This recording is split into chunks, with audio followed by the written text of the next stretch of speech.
पाकिस्तान तहरीक इंसाफ के एक economic think tank के उन्वान से एक शैडो बजट कह लें या कुछ तजावीज़ इस वक्त गर्दिश कर रही हैं।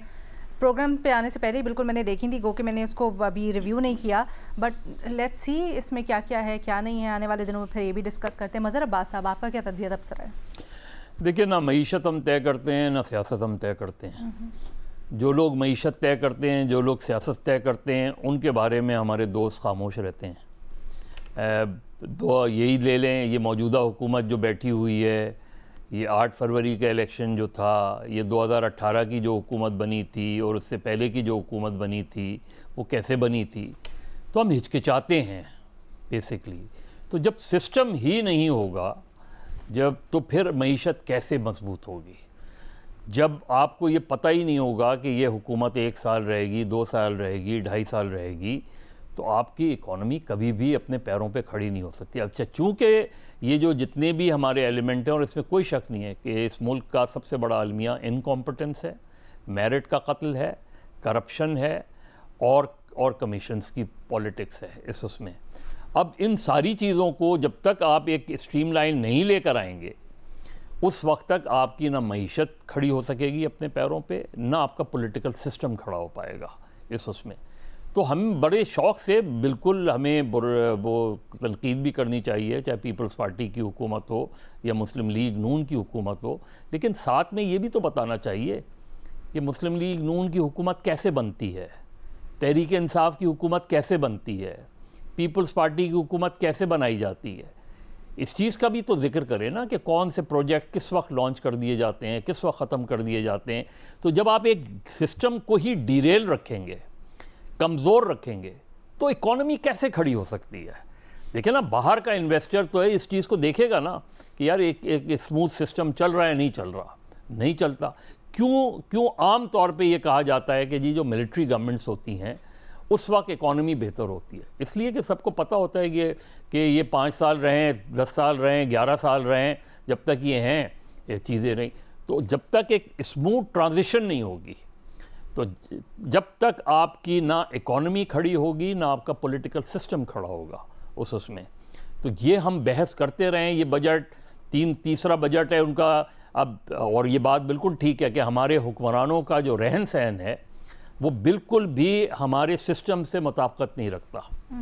आप कर्ज़ों में डूबा हुआ मुल्क है और आप शहाना देखें, कोई जहाज़ ख़रीद रहा है, कोई हेलीकॉप्टर ख़रीद रहा है, कोई जो है करोड़ों की गाड़ियां ख़रीद रहा है, कहीं से वो रिफ्लेक्शन आती ही नहीं कि वाकई हमारी इकॉनमी बैठी हुई है। वाकई लोगों के लिए जो लोगों की जो हालत है वो इंतहाई से बदतर होती जा रही है।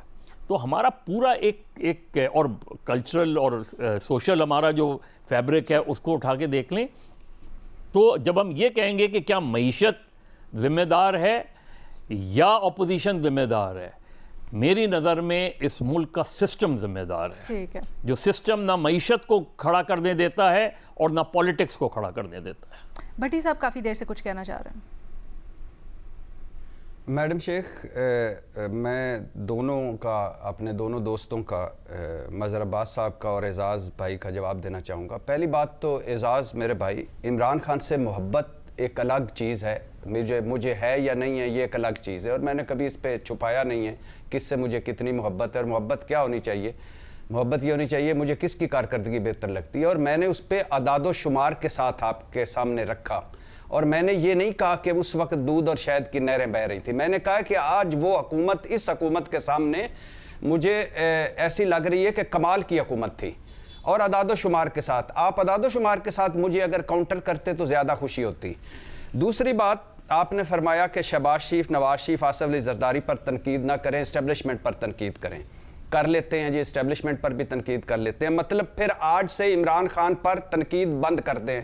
आप भी हर दूसरे तीसरे शो में आप इमरान खान पर तनकीद करते हैं। इमरान खान तो फिर मासूम है, उसका तो कोई नहीं, उसने जो प्रोटोकॉल लिए, उसने जो काबीना बनाई, उसने जो दौरे किए, वो उसके बावजूद मासूम है, क्योंकि उस वक्त वज़ीर आज़म वो था, उससे नहीं पूछा जाना चाहिए। उनसे ये कह देना चाहिए कि कभी सिस्टम में पनाह ले लेनी चाहिए, कभी इस्टेब्लिशमेंट की तरफ चले जाना चाहिए। ठीक है, मुझे बिल्कुल मंजूर है, अगर ऐसा करते हैं तो ऐसा कर लें। तीसरी बात है कि आप जिसको एशिया का एजाज साहब सबसे बड़ा लीडर समझते हैं, नवाज शरीफ साहब, या सीनियर तरीन लीडर समझते हैं, इस मियां मोहम्मद नवाज शरीफ साहब ने, इन शहबाज शरीफ साहब ने, इन जरदारी साहब ने, बिलावल भुट्टो साहब ने, मरियम नवाज साहबा ने हमसे कुछ वादे किए थे और फिर हमसे वोट लिए थे और फिर ये ओहदे लिए उन वोटों और उन वादों की बदौलत, और फिर ये प्रोटोकॉल लिए और फिर मुल्क दौरे किए और फिर इनकी 7 नस्लें संवर गई, हमारी 7 नस्लें उजड़ गई। तो जितनी तनकीद इनकी बनती है उतनी तो मुझे करने दें। ठीक है। और अगर आज इस्टेब्लिशमेंट सियासत में है, आखिरी दो, आज अगर इस्टेब्लिशमेंट सियासत में है और इमरान खान के दौर में अगर इस्टेब्लिशमेंट सियासत में थी तो किसका कसूर था? इमरान खान साहब का। आज किसका कसूर है? इन तीनों का, ये दोनों पार्टियों का। इनके 26 नुकात क्या थे पीडीएम के, जो असली और वदिया जमहूरियत। तो मेरे भाई जिसकी जितनी हिस्से की तनकीद है उसकी उतनी हिस्से की तनकीद तो करनी चाहिए। और हमें एक अच्छा सिस्टम और एक अच्छा निज़ाम और एक अच्छा जमहूरियत किसने देनी थी? इन लोगों ने, जिन पर मैं तनकीद कर रहा हूं, और मेरे सामने ये लोग हैं और वोट इन्होंने लिए हैं और असेंबलियों में ये बैठे हैं और बजट ये पास कर रहे हैं। भट्टी साहब पॉइंट आ गया। मैं भट्टी साहब एजाज मुख्तसर कीजिएगा। जी मैं मुख्तसर साहब, पहली बात तो यह है कि मैंने तो अपनी गुफ्तगू का आगाज ही इन तीनों पर तनकीद से किया। मैंने तो नहीं कहा कि किसी को छोड़ें, मैं तो सिर्फ आपको ये कह रहा हूं जो असल प्लेयर है उनका नाम भी ले लें। मैंने तो नहीं कहा आप नवाज शरीफ पे तनकीद ना करें, जरदारी साहब पे ना करें। इमरान खान साहब से चूंकि आप मोहब्बत का इजहार कर रहे थे, तो जरा आपने इमरान खान साहब के दौर के अदादो शुमार पढ़े हैं तो इमरान खान साहब के मुकाबले में जो नवाज शरीफ साहब के दौर के अदादो शुमार पढ़ेंगे तो आपको नवाज शरीफ अच्छे लगेंगे। जब नवाज शरीफ का दौर देखेंगे तो पीछे पीपल्स पार्टी के दौर के एतबार देखेंगे तो वो अच्छे लगेंगे, और मुशर्रफ साहब के दौर के अदादो शुमार देखेंगे तो आपको मुशर्रफ साहब पे प्यार आ जाएगा।